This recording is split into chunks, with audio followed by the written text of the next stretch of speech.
Details have leaked from the Biden administration about a potential $3 trillion infrastructure plan moving forward. Some moderate Democrats are expressing concerns about cost and potentially paying for a new infrastructure bill. Democrats have shown some interest in raising taxes on high net worth individuals in order to raise the funds necessary. Republicans obviously show some reluctance to raise taxes.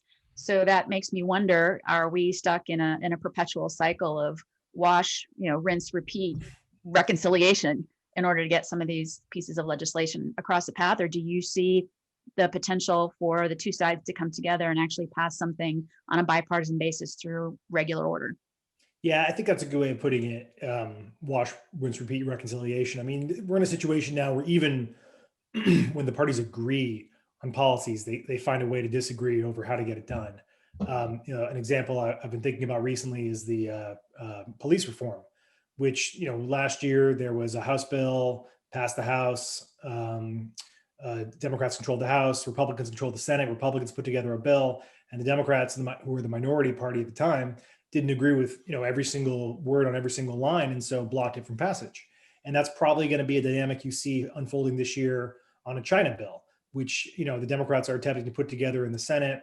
Republicans are, they want to do something about China as well, but if they don't agree with every line, then it fails the purity test and they vote against it. And I think that's the dynamic with infrastructure as well. Now, obviously, the big exception to this was the CARES Act, and then the follow-along bill that happened at the end of the year, which was overwhelmingly bipartisan. That was a strange alignment because you had President Trump's reelection kind of in the balance, and it was an obvious economic emergency. But going forward and thinking about how this applies to infrastructure, there's a lot of people have said for a decade that Republicans and Democrats both want to do infrastructure. And I think it was probably the case 15 years ago. There was a coalition of Republicans. They were part of what was called then the Pave America Caucus, which was, dedicated to finding ways to finance road construction. And everybody likes road construction because it's good for it's a direct benefit that you can deliver as a member of Congress to your constituents. Chamber of Commerce liked it because it meant new jobs and infrastructure and all that. The thing that's changed in the last 15 years has been the total collapse. Two things: the total collapse of the gas tax as a source of revenue to fund the Highway Trust Fund.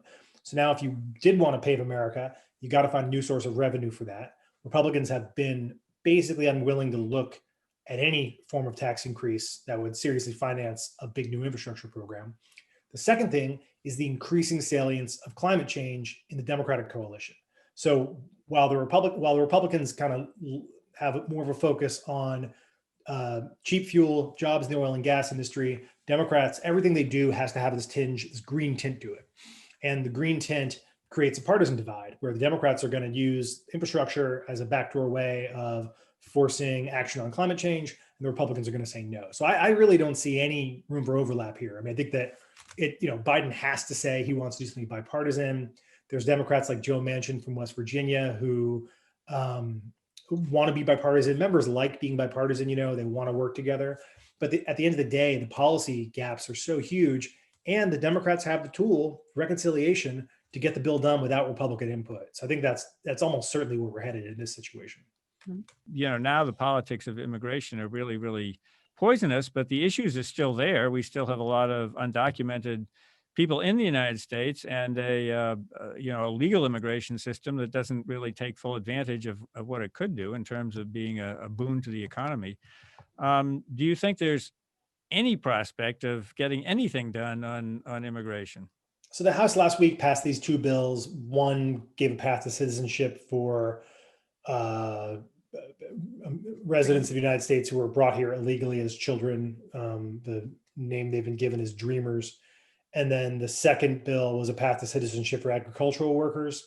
And I think it's interesting that Biden put forward this really big sweeping immigration reform bill on the first day in office, and that House is kind of like, nah. That's all they could do was these two more limited bills. It just shows you how incredibly toxic this issue is in American politics. And so I think there's room for the Dreamers legislation. It's got a shot. There's certainly members like Lindsey Graham, Republican members in the Senate, like Lindsey Graham or John Cornyn, who support it.